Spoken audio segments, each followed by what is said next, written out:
It's 5 o'clock, so we're going to call to order our September meeting of the Beaufort Board of Education.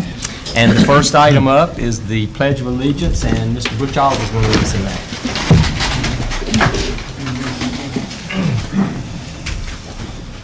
I pledge allegiance to the flag of the United States of America and to the republic for which it stands, one nation, under God, indivisible, with liberty and justice for all. Thank you. Our mission statement will be read tonight by Mike Isbell. The mission of the Beaufort County Schools team is to enhance the quality of life in our community by nurturing all students and educating them to their fullest potential. Okay, thanks, Mike. I understand we have no one signed up for public comments, so we'll move to approval of the agenda. Is there anything that needs to be added? Anybody deleted? Move approval. Okay. Second. Have a motion and a second to approve the agenda. All in favor, say aye. Aye. Any opposed? Okay, we have the agenda. And that carries us to approval of the minutes from past board meetings. And if you'll click on your screen, you'll see that that's September 14th. And hopefully you've had time to look over those. Second. The only correction I see is the meeting was actually held at Northside, not here. Okay. I don't know if that matters. Can, Fix it. yeah, can. Yeah, you'll take care of that? Okay. Did I hear a motion to my left and a second? Okay, we have a motion and a second to approve with that change. All in favor, say aye. Aye. Any opposed? Okay, the minutes are approved. And that'll take us into public recognition. And tonight, I believe Carolyn Walker is going to assist Ms. Howard over here to do our recognition.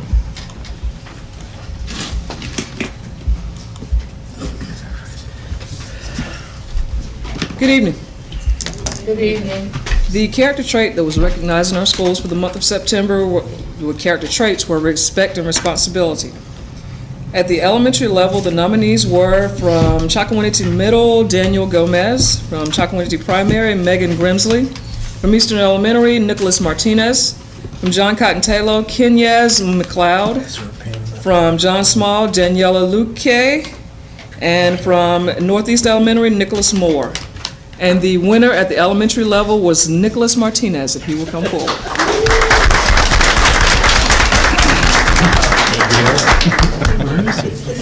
There he is. Stand right here. Nicholas is a kindergartner at Eastern Elementary, and his parents are Noel Martinez and Adriana Martinez, if you will stand. And he was nominated by his teacher, Ms. Cherie Boyd, if she will stand.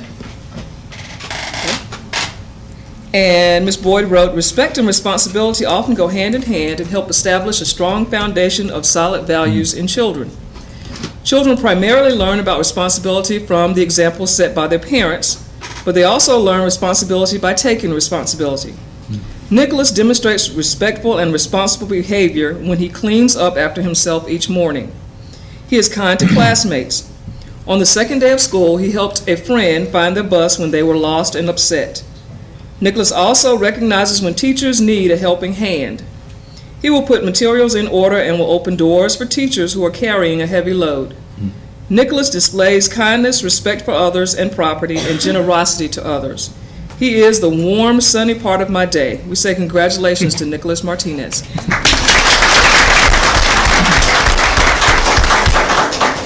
what I would like for you to do is greet all the board members today, like congratulate you.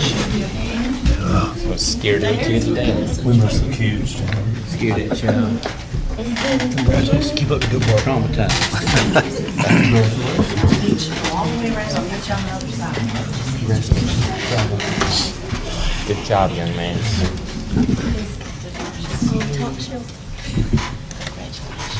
Come here, let me see this. This is also one time that you will get in trouble for riding on school property. So we'd like for you, can you sign your name? Anywhere you want to.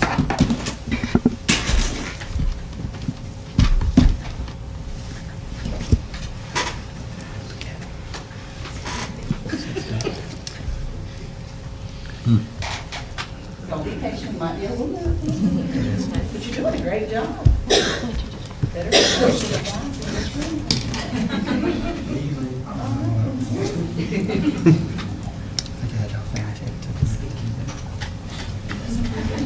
right, come right over here, sweetie, and you can pick any book on this, I think the top shelf is, yeah, it's the top shelf. Alana and Red Johnson. Okay, you can have a seat, we're gonna bring you back Walker. up for pictures. Oh, we got a certificate for you, I'm sorry. We're gonna bring you back up for a big picture.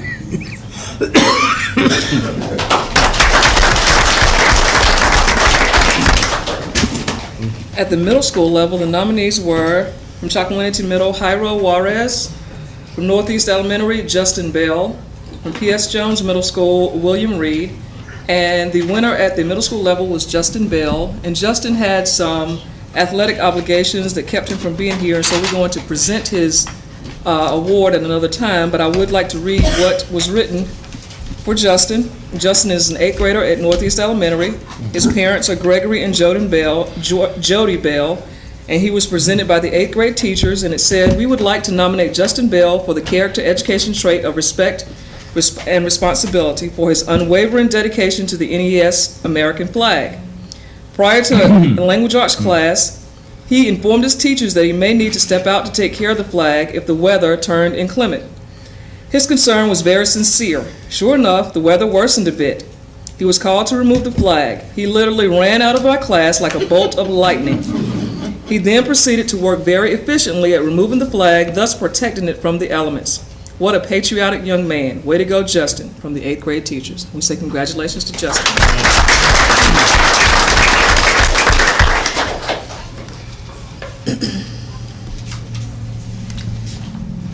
At the high school level, the nominees were from the Early College High School, Stephon Moore; from Northside High School, Meredith Boyd; from Washington High School, Taiwan Godley; and from Southside High School, Michael Gallen. And the winner at the high school level was Meredith Boyd, if she will come forward.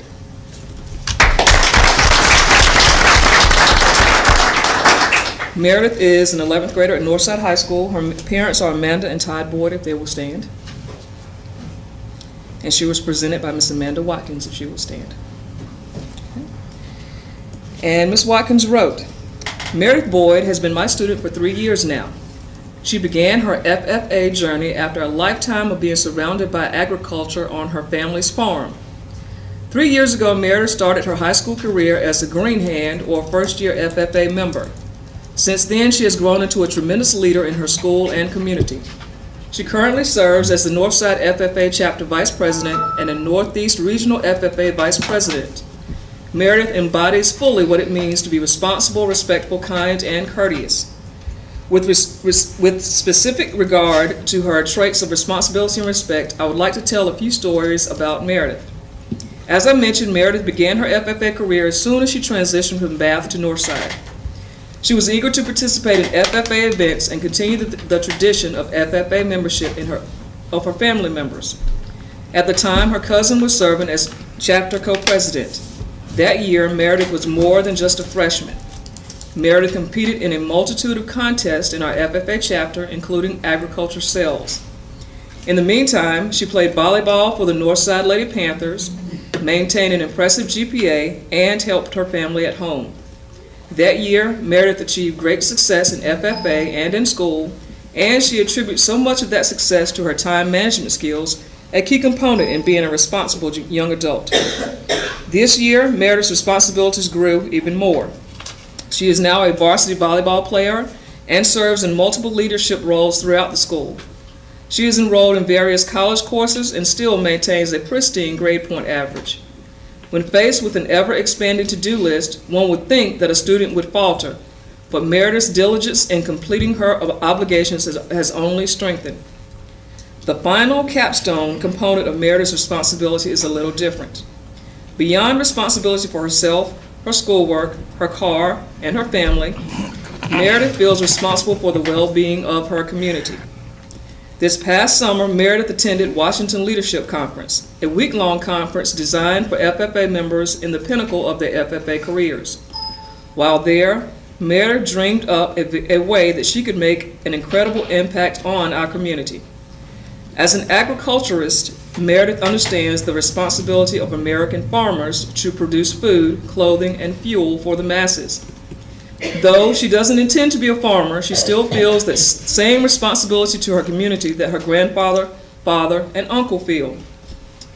Meredith spun this feeling of deep responsibility into plans to raise funds to package 60,000 meals this spring, which in turn will be donated to Eagles Wings Food Bank and local food pantries.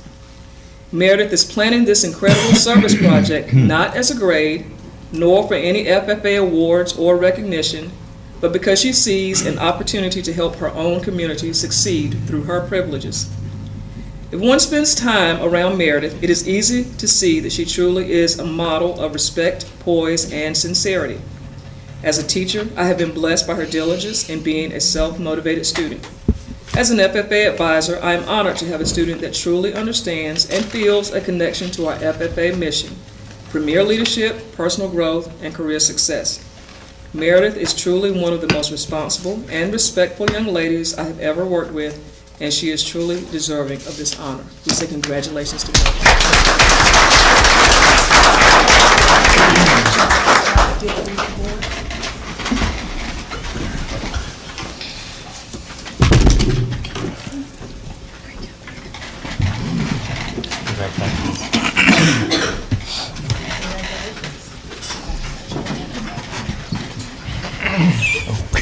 Congratulations. And this is a contract. You can put your name and your certificate. And if you will sign, you can sign this side.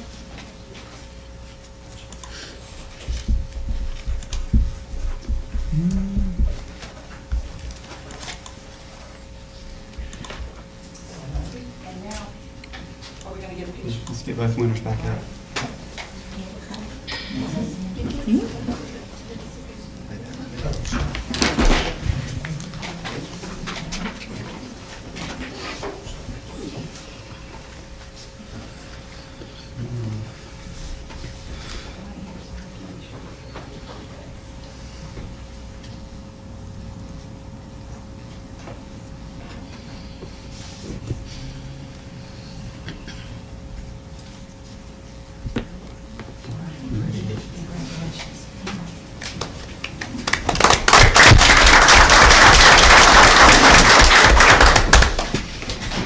At this point, we'd like to go through our September 2015 Clean School Award.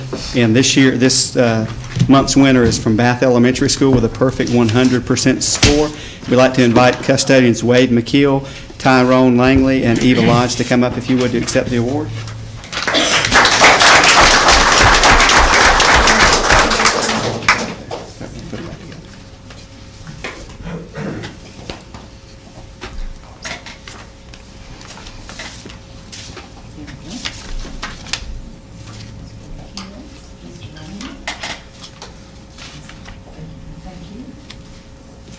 I'd like you to greet the board, if you would, and then we'd like to get a picture of you. Congratulations. Great job. Thank you so much. You had it when you keep that school going. I told you you get it. Thank you for what you do. Appreciate what you do. We appreciate all you do. It's not an easy job. Boy, what the heck? In fact, What's going on? Easy job. You got hurt.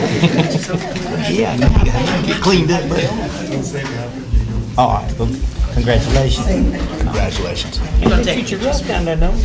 Oh, okay. All right. Okay. All right. I'd like to have Mr. Brian Swain, the principal, and Candace Strickland, assistant principal, to join us for a picture, if you would.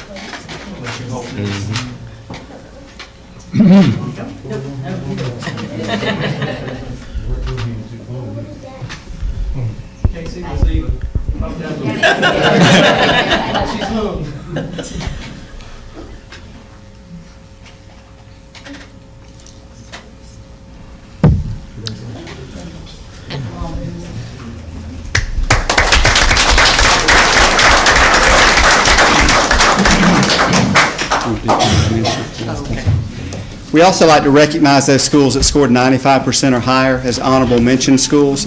And at 99%, we had P.S. Jones Middle School. At 98%, Southside High School, Chocowinity Middle, and S.W. Snowden Elementary. at 97%, Northside High School, John Cotton Taylor Elementary, and the Ed Tech Center at 96%, John Small, Northeast, Chocowindy Primary, and Eastern Elementary, and Washington High School at 95%. This is the first time that I know of that all of our schools are recognized honorable mention and winner. So let's give them a round of applause.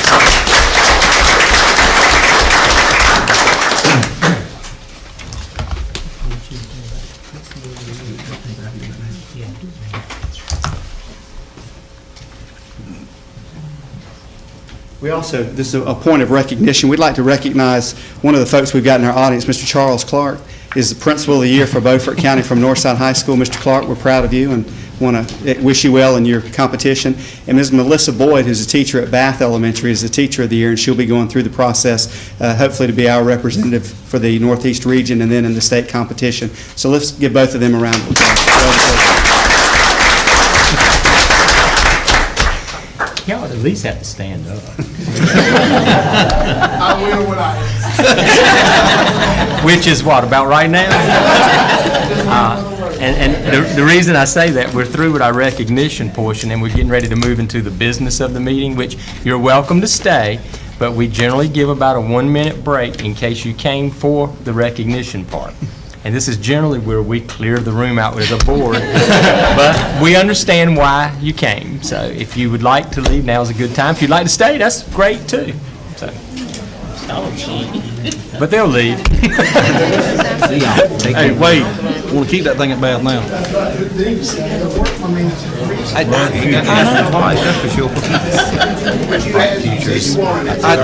I appreciate it. Let's keep it down there. Good job. 100% is good. I like that. You can't beat that. That's, well, I want it. I like that. Thanks, Butch.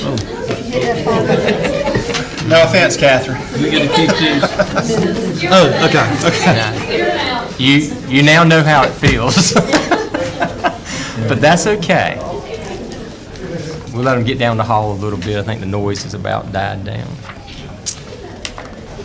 Okay, so now we'll move into the business part of our meeting, and first would be the no action items, and I do believe Ms. Glover is going to give us an update on Bright Futures. And there's a pass out that everybody should have with them. Oh, I'm sorry. Robin's going to speak a little bit as well. Yeah. I'm Catherine Glover, and I'm with the Chamber. Can y'all hear me? Yes. Okay. And we just wanted to update you about Bright Futures. I was here, I don't even know how many months ago, but several months ago, and we had gotten this program up and started, and it's a partnership between the Chamber of Commerce, Beaufort County Schools, and with the funding of Potash Corp. Aurora. And so we're getting ready to hit our first full year of having this program, and a lot has happened throughout the year, and we're very pleased with what's been going on. As the schools stop for, they're having a party out there. Yeah, we'll shut the door. Having a good time celebrating with those awards. As school started and the students left, we were looking back through the meetings that we've actually had with Bright Futures, and we've held about 26 meetings over the summer preparing for this school year with Bright Futures. One new thing that you'll see that I think Lisa handed out is that we did do some little flyers and something that we could pass out that explained a little bit more to the public what Bright Futures is about. It's obviously, you know, first and foremost about meeting the basic needs of the students, and we use Facebook for that. And we've encouraged people to go like the Bright Futures Beaufort County Facebook page, and that has continued to grow. And we've been able to meet those needs pretty quickly through the Facebook and the social media route. We've also set up an email distribution route as well, and that seems to help. One of the main things that we wanted to do, and this has come from Bright Futures USA, we're obviously affiliate of that, is setting up site councils in each school, because each school is so unique and different, and as we get to know the leadership in each school, we realize how different they all are. So we've got right now 8 site councils set up and running with meetings. Meeting regularly. We've got, 6 are up and running regularly. We've got 2 that are going to be meeting in the next 2 weeks, and they'll be up and running after that. And so they're getting going in their schools, and Robin's going to talk about some exciting things that are happening at the site council level. So there's 2 basic ways that we've split this program. First is the basic needs of the students that we get from Nicole Howard. when she sends us those. And so we're making sure that we get those specific needs from her and we fill those using the community resources that we already have. But the second piece is the site councils, and that we're very excited that they've gotten established in each school. And so that's where most of the work is going to be done to change each school and to make those partnerships, faith-based and business partnerships happen. So Robin's going to talk about some of the great things that have happened since we've started those site councils. We'll obviously, hopefully, by the end of the year, have the rest of the site councils up and running. Honestly, all of the staff members at all of the school have given us people for the site councils. It's just finding those business partnerships and those faith-based partnerships to come in, because we can't go to every single site council. There's only, well, 3 of us at the chamber, but making sure that we have the board members and other people going to those site councils is very important. So she's going to talk about the great things that have been accomplished through those site councils, some really success stories already, and when we come to see you again, I'm sure there'll be some more success stories. It's been a great program so far. And then at the end, if you have any questions for us, we can answer those as well. So I'm just going to hit a few highlights about the site councils. And like Catherine said, every site council is unique. Chocowinity Middle School, Union Chapel Free Will Baptist is one of their partners, and they don't have the backpack buddy program there, so Union Chapel has started the backpack program there. We have partnered, Bright Futures has partnered with the United Way. Dr. Phipps has worked with Sally Love, and through that program we are getting tutors into some of the middle schools. They are already getting into Chocowinity Middle. They are going to Northeast Elementary, and we think we're getting them into P.S. Jones as well. At Eastern Elementary, we had at the pre-K open house, Bardot Studio, a hair salon downtown, wanted to give free back-to-school haircuts. So we realized we were going to have so many. We called the Beaufort County Community College, and they brought their cosmetology department, but only the instructors could give free haircuts. So the Bardot Studio, Katie Paul, and 2 of the instructors gave back-to-school haircuts. So there were 3 people, so 30 students received free haircuts, and also members of Vidant Beaufort Hospital and Christ Church were there, and they interacted with the children while they were there, played games and read books, so that was really a cool event. At Washington High School, First South is one of their big partners. We have a food and hygiene closet up and running. We do not have the backpack program at Washington High School, but we set up a closet so kids can go in that closet if they need things. The guidance counselors identify the students so they can go in that closet. We've also established a social media awareness program. That was part of the freshman orientation for parents and students. First South Bank is bringing in Tracy Tootin, and they're not only bringing her into Washington High School, but they're bringing her into Southside and Northside, and she's an expert in the field. Dr. Tracy Tootin from East Carolina, she travels all over the world, so that's awesome. And also Greg Coltrane with Tri-County is helping out with that program as well. At the Ed Tech, we've had that site council going for a while. First Baptist Church is acting as their PTA. They've never had a PTA at their school. So First Baptist Church did a back-to-school breakfast for the teachers there, which was very appreciated. We also had Kona Ice, Jerks Chiropractors, partnered with Kona Ice to go out there and provide a Kona Ice for all the students and staff, and they loved that. Snowden has over 8 church partnerships, and that has just been Barb Jones is our Bright Futures board member, and she's a retired teacher, and she is just unbelievable. So we have 8 church partnerships. Some of the things going on down there. They help with the back-to-school breakfast. They help teachers get the classrooms ready. They provided school supplies. They now have a volunteer coordinator. So they're getting more people in to read and tutor with the children. They're also working on a Hall of Fame for graduates of Snowden, which is really cool. Northeast Elementary had their first site council meeting this past week. They had, one of their main goals is to just reach out into the community. They want to gain that sense of community spirit back. Greg Coltrane is our board member there. He's with Tri-County. They had over 27 people at that site council. They are very, very excited about what this can do, and it's just we're very excited.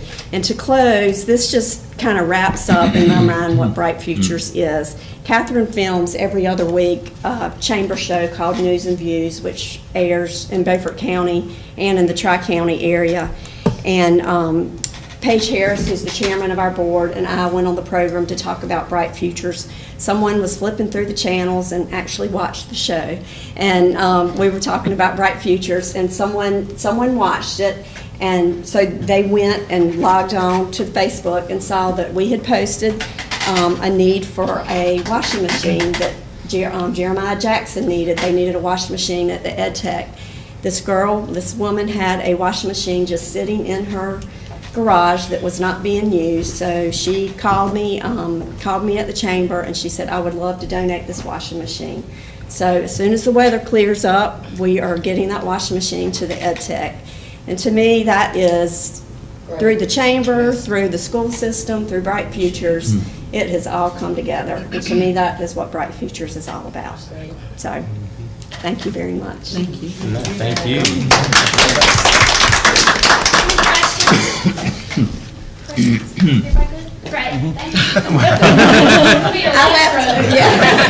So Robin, if you want to be a partner, you just call you guys and you will hook us up? Absolutely. Okay. And that's what, we have a few schools left to go, and that's the issue. We want to get site councils at every school going, and there's some schools like Chocowinity Middle, they only have one partner, which is Union Chapel Free Will Baptist, but they are ready to go. P.S. Jones, we have our first meeting on Monday. They only have one partner, Washington Assembly of God. Some schools have multiple partners, but some just have one, and it doesn't matter. And What about Northeast? Northeast, they have Tri-County.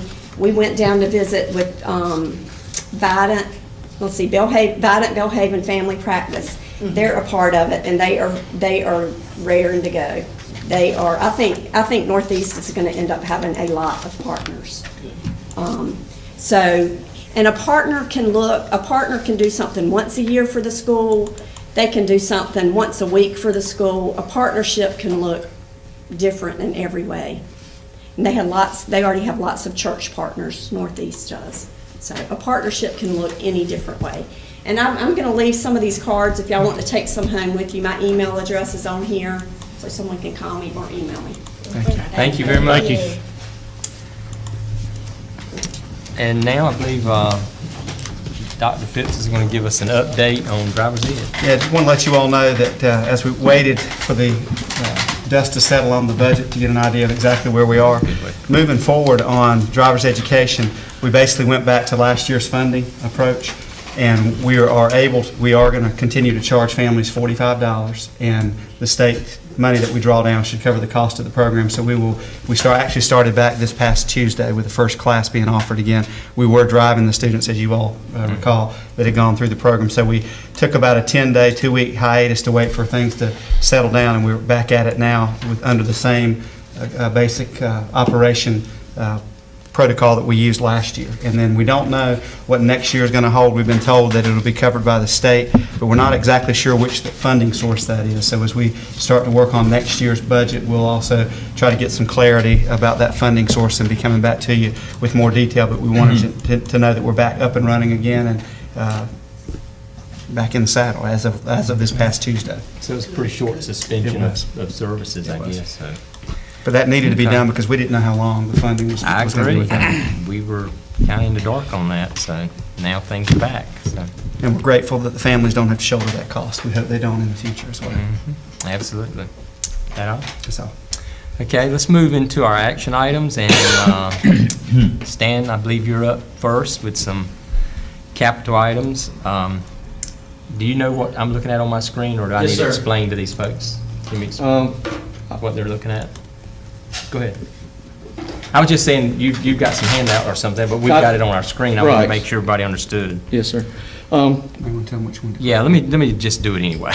Okay. If you see all the attachments you have, the first one says capital projects for approval. If you'll click on that one, it is a format where it shows all the projects listed on one and the bids and what the one that's highlighted in yellow is the one that's low bid, or at least the one that Stan would be recommending that Yes, we sir. go with.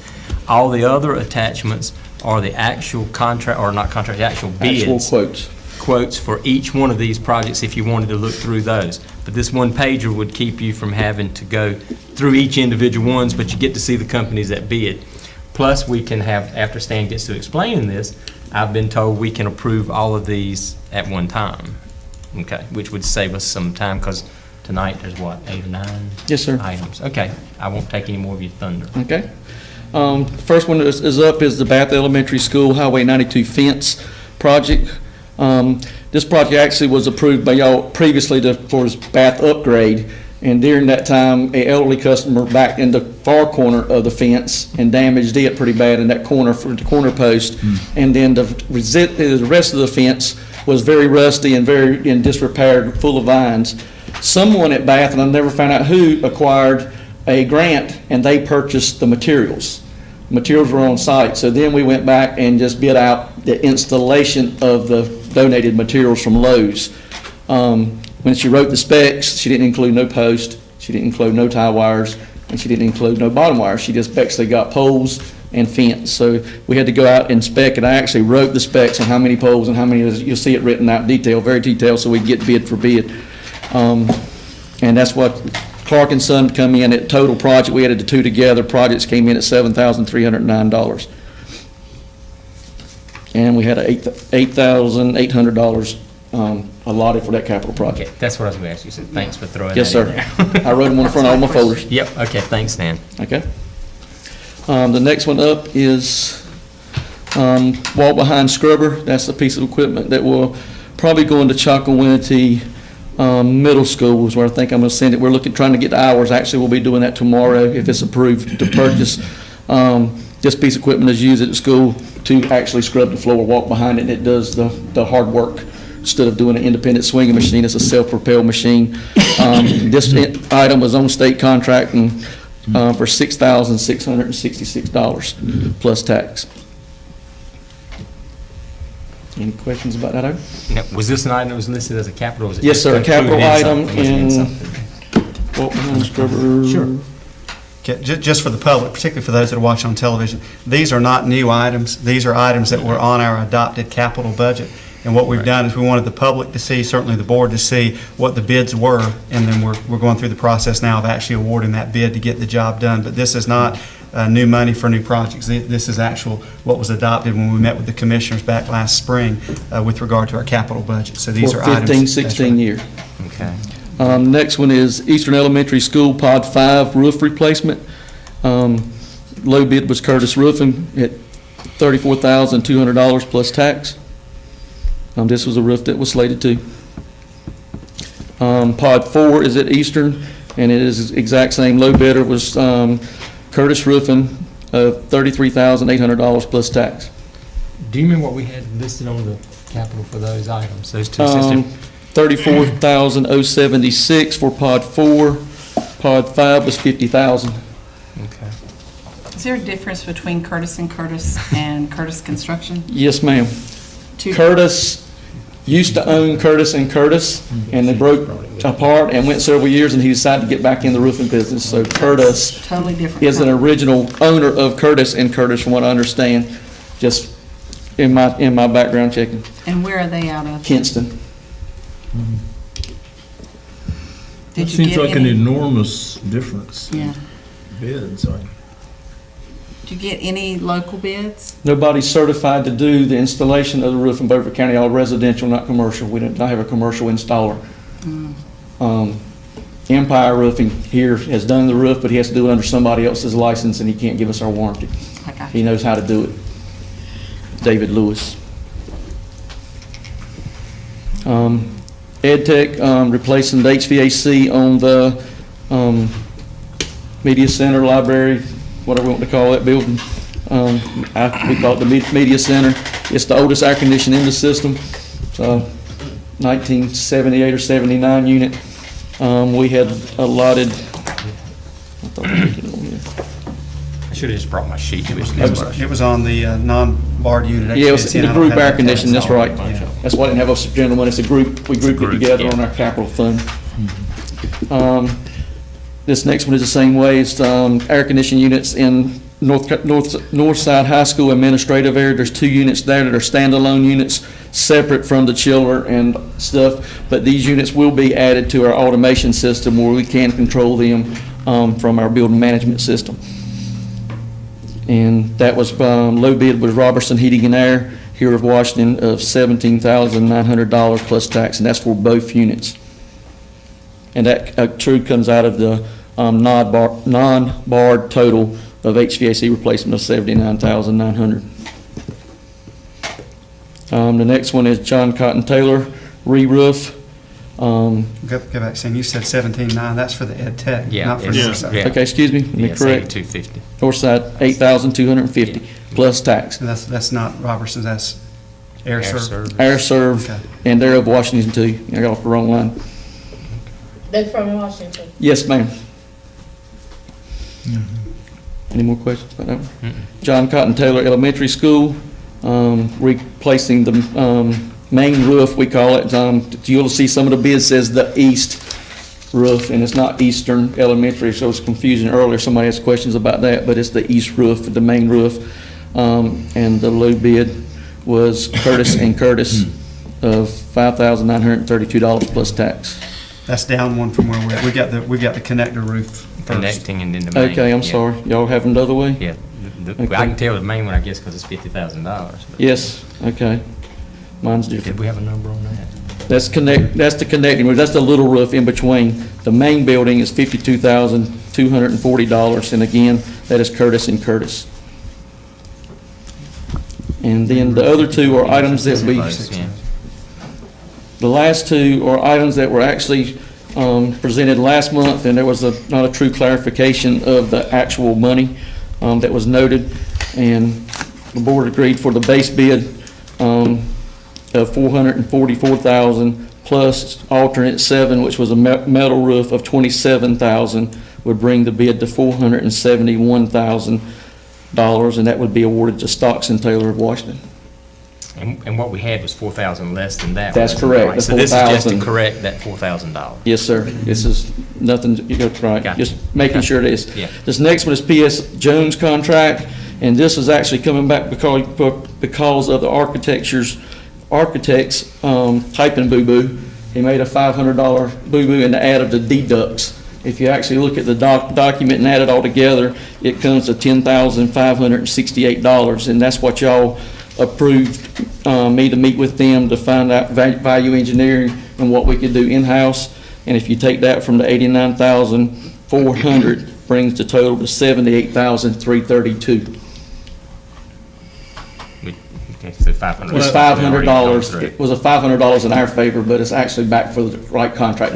We don't, the math didn't work out in a $500 increment, but it was just a typo, we think, so. But it's just to come forth with the Yes. $500. Right. I mean, we've already taken. And we're still under bid. Right, that's right. Stan, you might have said, but I was trying to add and subtract. On the John Cotton Taylor, on the 52,000, what did we have that in the budget? 55. Well, by the time you add tax, that's probably pretty It's close to gonna it, be right? pretty close. That's why we put the plus tax in case there is a little difference there that we won't have to come back again. That's, yeah, no need to come back for us for the tax. Stan, let me ask you. Yes, and- ma'am. And maybe I'm just missing something here. These John Cotton Taylor roof and re-roofing, why are they being re-roofed? These are new schools, right? John Cotton Taylor. John Taylor? Cotton Taylor. Yes, ma'am. Okay, gotcha. Yes. Gotcha, okay, I Not got you. John Small. Yeah, not John Small. It's a flat, Yeah. it's a flat rubber roof, and it's a black roof, and We wish it was a new school, don't we, Stan? we're getting the higher value, insulation out of it. It's a whole upgrade to meet the new energy standards and codes of roofing, so. Okay, I was. Yes, ma'am, wrong campus. missing Yeah. the names there, okay. We hope we Makes a haven't big spent that difference. John Small Yes. yet, don't we? Any other questions on any of these projects? Lisa isn't in here, I told her I wouldn't. I mean, do that. you know, the ones that all group together on HVCs and things like that, there's no way for me to put a figure to it. But I mean, there was still $20,000 worth of under bids in here that I saw, so. Yes, sir. Under what was allotted is what I mean, under bid, but. There is a tremendous difference between Curtis and Curtis and Curtis. Yeah. On all three, what's, Astonishing. is somebody smoking something? What's that? I mean, have you looked at these bids, make sure they're apples to They're apples? apples to apples, Oh. things for things, but he just, I asked him the same thing, and he said his difference was in his cost of takeoff, disposal. He didn't have a place to dispose of it, he had to pay disposal fees. He couldn't explain what the difference was. I said, there's a drastic difference. I didn't expose no number, I just said, you're greatly above everybody else. And you said they're not the same, but did you say They're they not know the each same. other? Sir? Do they know each other, or the same family or something? No, an independent person bought Curtis and Curtis. They kept the name, but Curtis is the original owner. Gotcha.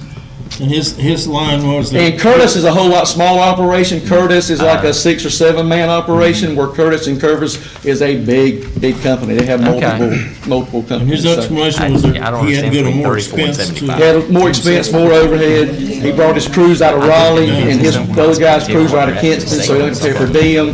He doesn't have to pay housing, travel. Looking at his proposal, I'm just looking at one of them. He does have a quite a bit more detailed proposal. he does. And you're sure that Curtis is providing the same thing that he's quoted? Yes, sir. We actually wrote the spec, and I could bring it back to you, but my roofer, David Brown, we actually wrote the spec so we would get apples for apples because of the detail in this year's having to explain it all. So we're making sure we're getting. The Curtis one don't say anything about insulation, anything about flashing. It just says. Well, the new energy, they have to bring it to the new energy code, so the other guy has written out the energy code, basically written out what's required, and the other guy is just saying he will bring it to the energy standards. As long as you're good with it. Yes, sir. As long as he meets what the requirements on the bid were. Any other questions? Okay. So we need to approve all of these at one time? I have been told we can do that for the sake, since they're all on one sheet here, we can just take a motion and approve them all, if that's what you so desire to do. Second. Okay, any other questions before we vote? Okay, we have a motion and a second to approve all the projects, and everyone in favor, say aye. Aye. Any opposed? Thank you, Stan. And this kind of cleans up some, I'll let everybody know too, kind of cleans up some stuff, brings us up. So as future meetings, you probably won't see this many together. This is a one-time deal. But the format's great. That way it gives us everything we need, and I appreciate it. Yeah, the only thing that you could possibly approve upon is put somewhere in there what we budgeted. Yeah. Yep, I like Okay. Yeah, that way we know if we're above We can add or another not. column. Yeah. Just so you don't have to tell us, or so you don't have to tell. If you put that in there. Our other spreadsheet, when I give my capital update, we have it on it, so we can transfer to this one. And I'll just, since you mentioned that, I was asked about that, about giving us a capital update tonight, but since I saw this many projects, I asked him I suggested just come back at the end of the month at our next meeting, and we'll go over the capital. So we won't be here all night going over Stan's stuff, and I'm sure he appreciates that too. So next time we come together, we'll do a capital. Right, next meeting will be the regular capital. Thank you. Thank you. All right, thank you. Okay, we now go to voting delegates, and Don's going to handle this. This is for the North Carolina School Board Association's annual meeting that we have in November in Greensboro. We have, given the budget is the way that they determine how many voting delegates you have. We have up to 4 delegates. We certainly would like to have 4 individuals that are going to be there for the annual conference to serve as delegates and, do the things the delegates do at the conference. But we need to have those individuals identified, and the board voted on those tonight. So I'd like to see if anyone's interested, and then see if the chair is willing to take action to make this official. Does everybody understand when you say what they need to do, what they need to do, what that is?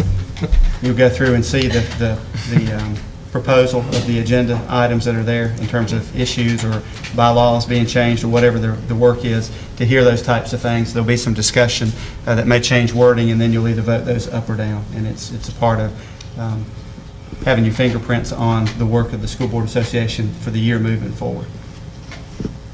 Right now, I'm planning on being there for it. Well, I was going to say, is that the way to do it? Could we see who's actually going to be there to see if you have 4, 5, 6, how many you have? Last that you need to know. Probably in about 2 weeks. Okay. When is the conference? I'll be there. November? 16th, 17th, it's Monday, Tuesday, Wednesday, I think it's around the 16th, 17th, and 18th. Did I tell you I was gonna be there? there? I'll be there. You do have me? I just wrote your name down. You go be there, right? Oh, yeah, I'll Okay. be there. Let him know that you. Yeah, we still, need to vote who they are. yeah, we need to find out who they are tonight so we can take a vote. So Mac, you're saying you're one? Yeah. Okay, we're up to two. I was there last year. Yeah. Yes. Okay, I'll be the third one. Okay. Where are you gonna go, Terry? I'm think I'm out of trying town to that figure week. that out right now, but That's the yes, right I'm date. planning on being there part of the time. You gonna drive? Yeah, but I'll be going early, so I won't be able to, not that I don't want you to ride with me, but I don't think I'm gonna just make a trip there and back. I got to do something. Warren, which is riskier, you riding with me or me riding? Oh, I'm not, I'm carrying, I'll say this Driving for on the- my own, I ain't going either one. Mike, if Well, you the want way- to go, we'll get you there, if you want Yeah. to be there. But Well- please, I enjoy going. I'm gonna try to go. I'm planning. Well, then you go this time, I won't go. we're not saying you can't go, Mike. Yeah. We can I have, think- you can take my place as a delegate if you'd like. 16th through the 18th. Yeah. I don't know. I'd rather not, but if there's another fourth one going. Oh, come on. How many you have? This How is many in you have, Greensboro. Terry? 3? 3, you need one more? Oh, it's Yes, We need ma'am, a fourth. it's in Greensboro. Yeah, go ahead and put me down, I guess, if we'll be done before going. I can ride the dump trips. Happy to get you there. And just so those people looking on camera might comment, I do know how to drive. No, he doesn't. But this is No, I this is a side issue he's talking about, but I do know how to drive. I'm Maybe- still driving on my own. Maybe not safely, Mike, you might be right about that. Climbing's another Well, thing, we all right? have issues. We didn't specify. Okay, so that's 4, do we need any alternates, or is that where You we can can put an stop at? alternate in, but Well, who are they? Read the numbers. Ms. Booth, Mac Hodges, myself, Butch Oliver. Okay. But if you want to be one, I can make room for you. I can bail out. No, I'll go, I'll but bail I'll out let you be first. the delegate I'll if bail you out. want. I don't really want to do it. I'm just saying if. If we do not go, I'll take your place. Okay. I Well, don't. we know we have an honest board member over there. I mean, I'm new. Yes, as an alternate. It's my first time. Well, you ought to go. PC is You an ought to go. alternate. Okay, can we put EC as the alternate, and then whoever does it show, she can be there? Okay. Yeah. How about that? Butch, it's a very tough job. You can put me as an alternate, Okay. if you want to. That's fine, and then whoever the 4 shows up, is that okay, Lisa? So back again, and I guess we can take a vote. Ms. Booth, Mac Hodges, myself, Butch, and then alternates EC and Mike, and they may very, very well become a regular voting delegate. So, Okay, I Okay. make a motion, we accept those names. okay. Do I have- I'll second it, Butch. You'll seal the deal. And we thank you, for those of us that cannot go, we thank Okay. all of you who are willing to go. So we have a motion and a second. All in favor, say aye. Aye. Any opposed to these people, say no. Okay, the deal is sealed. And is that all you needed on that, Don? yes, sir, thank you. Calendar, always a wonderful Yes, discussion. If you'll open this up, and I really want to draw your attention to the very bottom right-hand corner in the month of June. And what we're looking at is the very last day of school. We've got down the last day of school right now for students is June the 9th. We've got an early release day. One of the issues that's come up for us is that there's a state law that requires us to do all of our high school testing, the majority of the high school testing, on the last 5 days of school. And in the past, we've been allowed to have a waiver. We could work those days a little bit and have some room that we could work with. We don't have that waiver possibility right now. That may come available. We have no guarantee of that. We've not been told that it would. So we've got to go ahead and plan right now as if we don't have a waiver. We can't have an early release day on a testing day. And we know we're going to have to test on that last day of school. This really impacts high school students more than anyone else. We'll have some makeups for middle school and elementary. But what my recommendation would be is to make that a full day rather than an early release day. And we're letting folks know early on. And I think it creates confusion if we did it just for the high school students. And in some cases, they're high school students that are at home taking care of younger siblings, and it just makes it easier to do the same thing across the board. So we would announce that it's not making a holiday or a teacher work day a student day. The students were already coming. They were just going to leave early. So this would be made a full day so that we could get the full complement of testing in, and that would require us to change the calendar, which essentially would add a few hours to our instructional hours.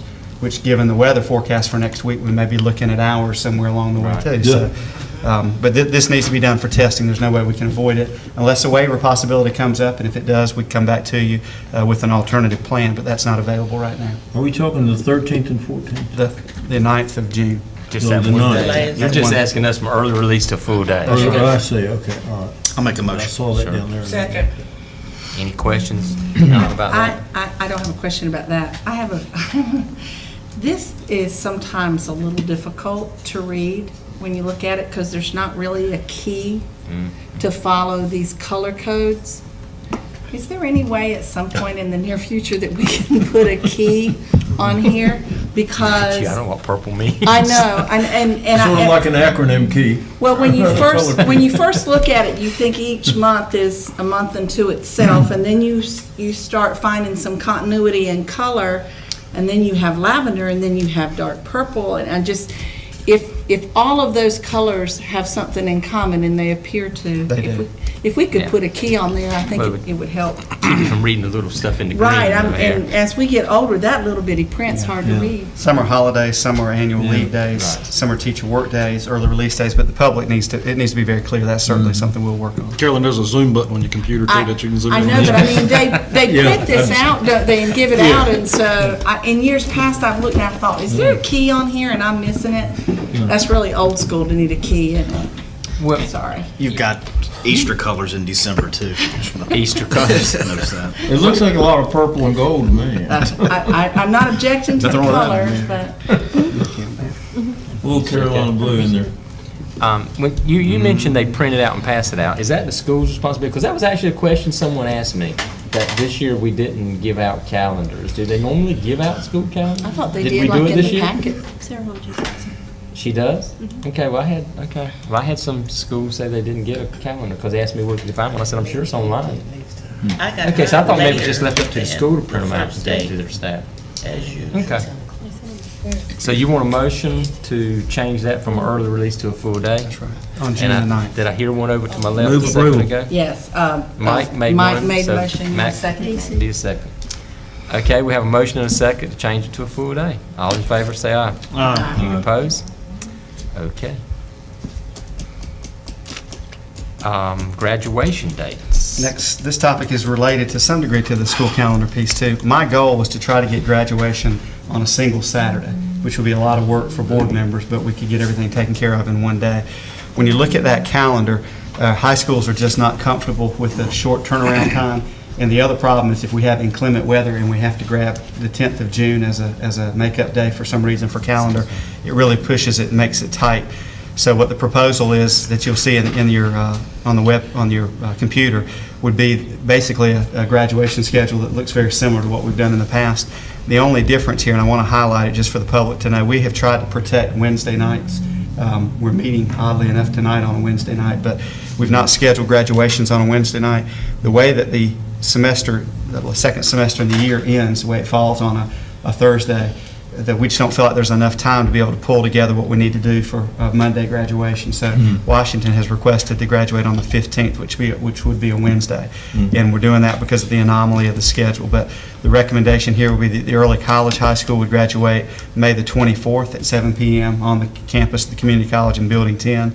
The Ed Tech Center would be June the 11th. Because of the size, they can turn that around, they feel like, and much better than waiting until the 18th, where you have students out of school for several days. That will be at 10 a.m. on a Saturday morning, Building 8 on the community college campus where they normally graduate. Northside this year would be first of our traditional high schools on June the 14th in their auditorium at 7 p.m. Washington, June the 15th at the Choppy Wagner Stadium at 7:30, and then Southside on June the 16th at Southside High School Auditorium. So we'd just like to get these approved, and we can go ahead and get these distributed for folks to put on announcements and people to begin the planning work that has to be done.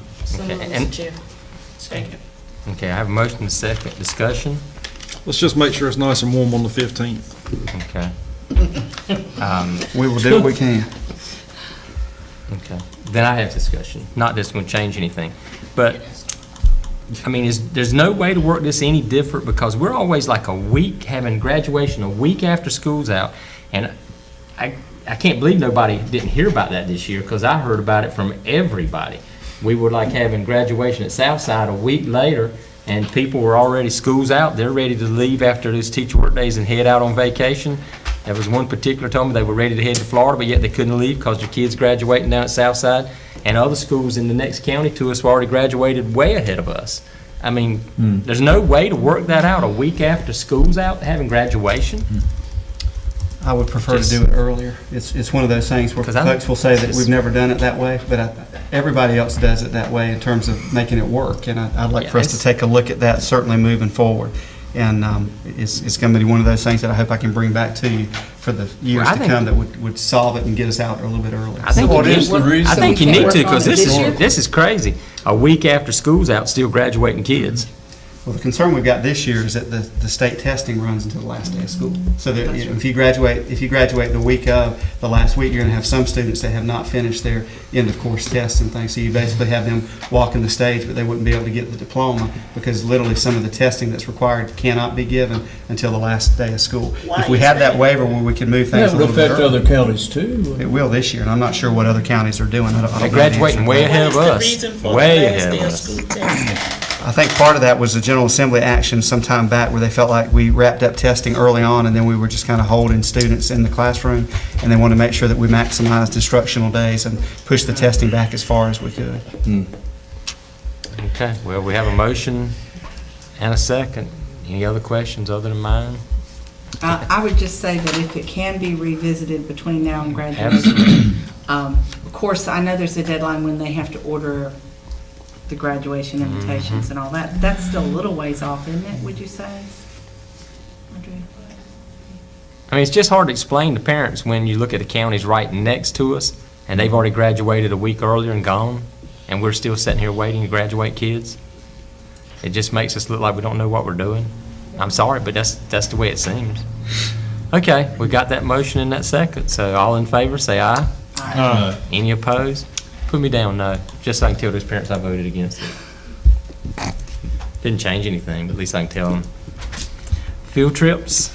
We have one at 7291 Northside High School, and they've done this in the past. It's a one-day trip to Washington, D.C.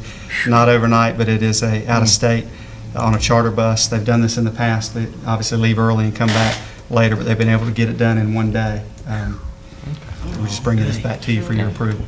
That's a lot of males for one. I guess if it's for the day, they can handle it. That's 25 good kids.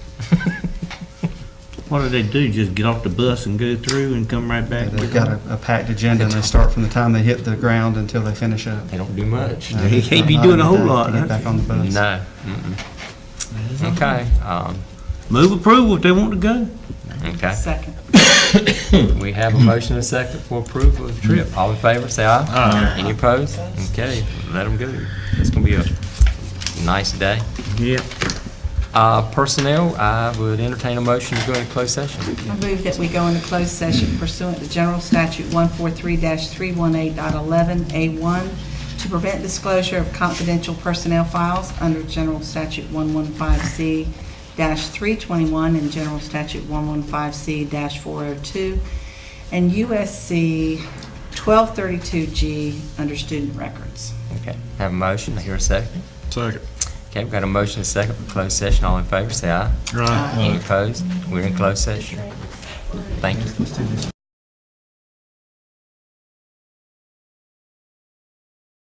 Be here. Okay, we're coming out of closed session. We're now back in open session. Gotcha. And the first item up is approval of the personnel agenda that was just reviewed. Do I hear a motion? Move approval. Second. Okay, we have a motion and a second. All in favor, say aye. Aye.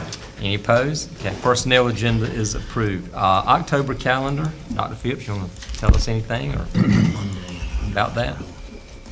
We I have a believe it's little just a couple of correction meetings on on the there. first one. The first meeting is not at Northside. They're both here. It'll be here. But we have a 12th and the 26th. Right. Okay. And then for the public to know too, we've got the ongoing work with our strategic plan. That planning committee will be meeting on October the 6th. And I'm sure that we'll be doing some other meetings in the communities from that point on. But we've had three community group meetings at our high school attendance areas, and they'll be bringing that information in, and then there'll be some more outreach to the community as we work on this big project that we've got. Okay. Is it any way possible that we could do this October 12th meeting on the 5th? Do we have enough time to do that? That'd be Monday. I mean, yeah, that'd be Monday.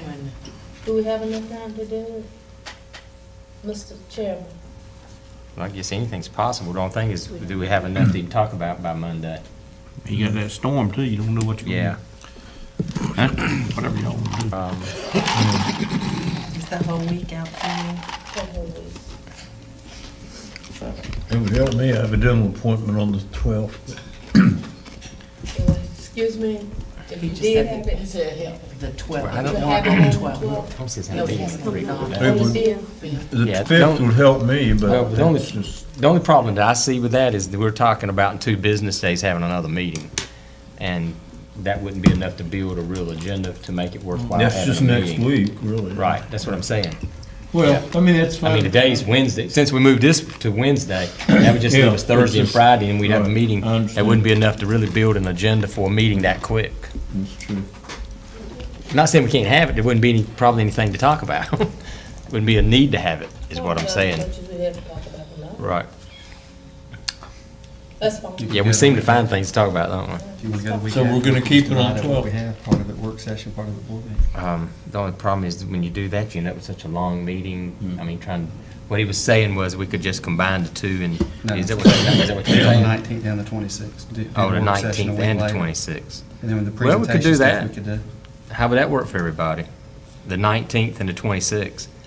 And that way we'll just divide, we'll have plenty to get together on by then, and we'll divide it up into 2 meetings. That would really be great. Is everybody okay with that? So we're moving the 12th until the If everybody wants to do that. to the 19th at 4:30. Yeah, it'll still be a work session at 4:30 on the 19th. Mr. Chairman, on the 26th, I will have to be excused early. I've got another commitment that night. Okay. And we starting at 5. Well, maybe we can cover most of our stuff on the 19th. 4:30. That'd be good. I mean, on the just wanna go and let you know. 26, 5. So let's move the 12th to the 19th then. 12 to And 19. the Okay. 26th is at 5:30. And the 26th is at 5:30. The 19th is at 4:30. The 19th at 4:30, Right. Thank you, I appreciate it. and the 26th 5:30. 5:30. at 5:30. Okay. And if he needs something in the next 2 weeks, he can call us. Well, actually, we have an all-day meeting Tuesday anyway for some of us, right? Yep. Okay. Any board member updates? Yeah, Mr. Chairman, I really need to hit, Sure. items that was discussed. We had a very hot discussion at the Board of Directors meeting. Okay. Number one, for those of us who planning to return to this board in December, the primary has been changed. You know that it will be on the, be moved to March the 15th. The filing date is the 1st through the 20th, instead of February. The other thing is that, it was discussed that the people up on Jones Street is trying hard to do away with all local school boards. So, their problem is that they feel that, they can appoint, a committee that can take care of schools, the school system, that can do better than the local school board are doing. So we need to keep our eyes and ears open, and there are things that we need to do as far as to contact our legislators and no constant Senate.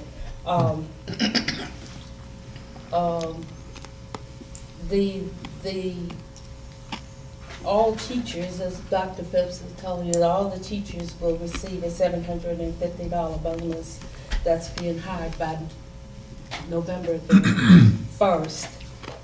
That's all state All employees. state employees, okay, which is okay.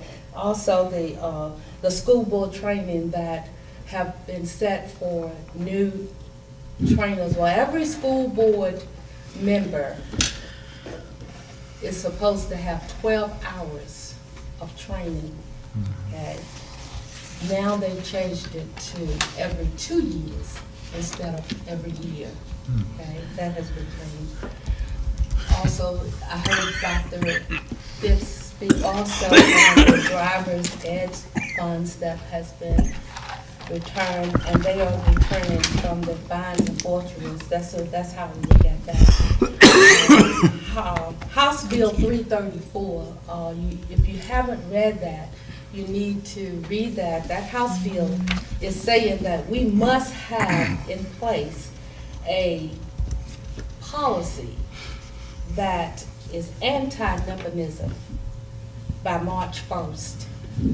And that's not only for the system, but it's for any school board member, any central office administrator, and any individual contractor. Okay? And that policy must be in place by March 1st. Meaning what? If you're a board member, you can't have a relative. No, what it means is that would have to be openly admitted to the public when we make personnel decisions. If we're hiring an individual and there's a nepotism issue, even if they're related to an administrator or whatever that's not sitting on the board, we have to publicly make folks aware of that. And the policy, it should be a policy. That's right, it'll be a in policy. place. It'll be a policy. And the School Board Association will take care of that with the policy customization service that we provide. We'd have to adopt that, but obviously make sure we're following that.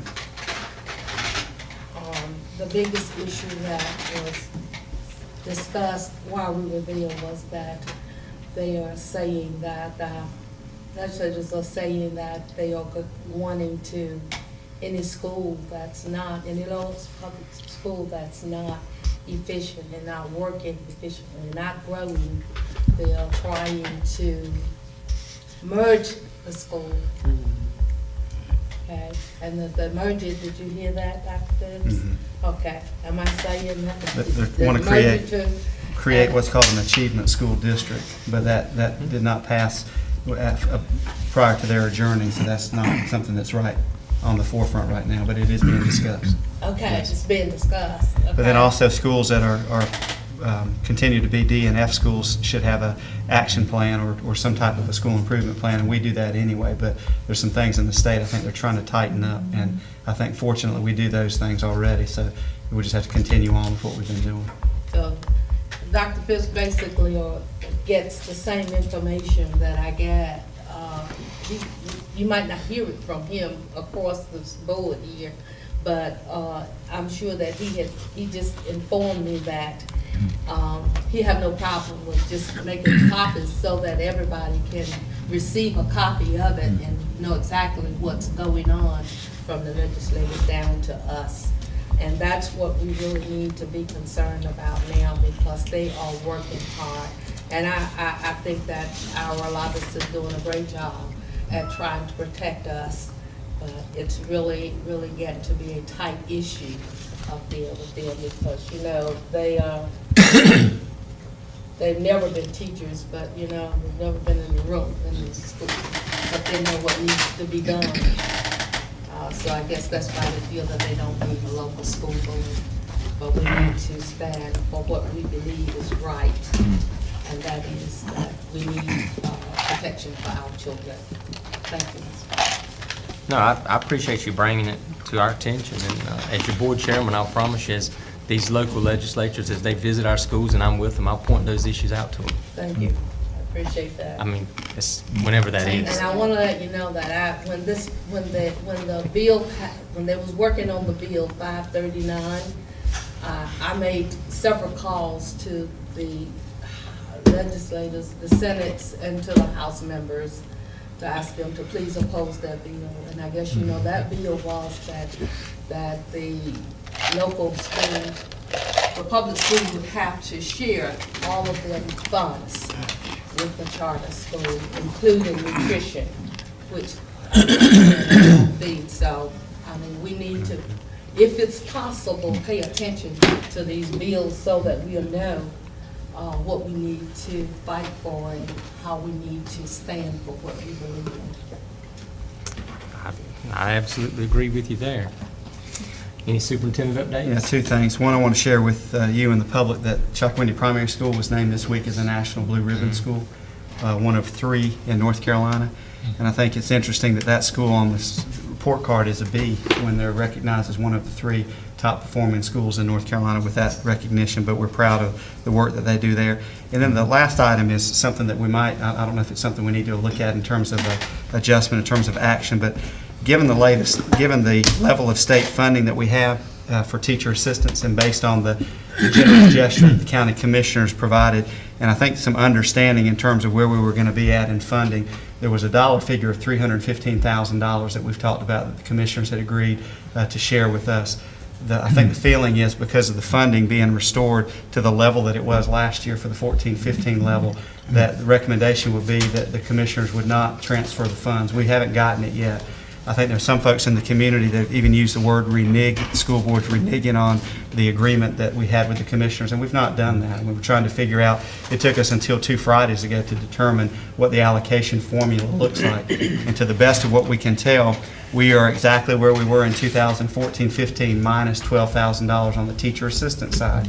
We've gained some in some places, we've lost some in others, and we'll give you kind of a scorecard of that. But the money has not been transferred in a lump sum, and what I would recommend is that we just tell the county manager not to transfer the money, and we'll work it out of fund balance, which is what we're going to have to do, and then address those positions which are still paid out of local.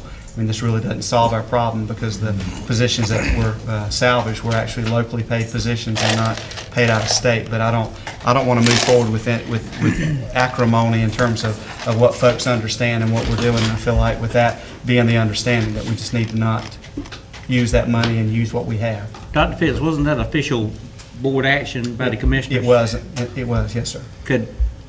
I think it would come across a lot better if we could just send that in writing as a letter. Okay. Telling them.